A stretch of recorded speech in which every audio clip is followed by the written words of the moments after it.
Lô bao nhiêu phá mình mua à? Yêu hai bữa anh con từ câu.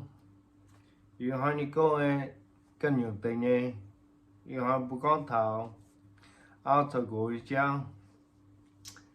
Nhà áo bật hàng 2021 wa. Palat. Pi tala mò chuột. Nổ nhàn thăm hả? Mà nhà bờ pi tala mò chuột. Ok. Pi chủ target nó mới ngồi chuột ạ. Pi thảo target nên em tương lai mẹ. Yêu mong y mong về chuột. Ok. In hàng y mà làm chạy.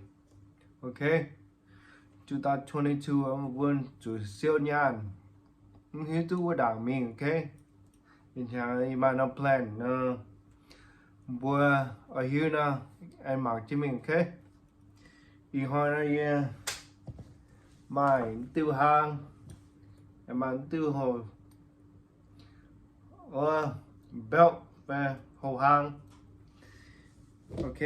Bữa cho hàng nhất trên này hồ hàng nhất trên trên gì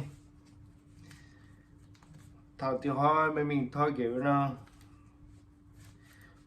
cho đồ trên nó. Ok. Nó đồ trên.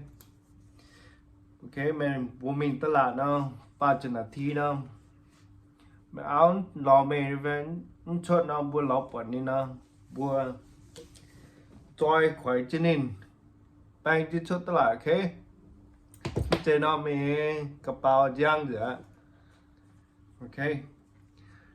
Bùa chỉ trôi trên trôi bang chứ chốt tất là. Ok. Bang chứ chốt nó bùa siêu tu nhàn thăm ạ lành trình mua mảng như ổ vai.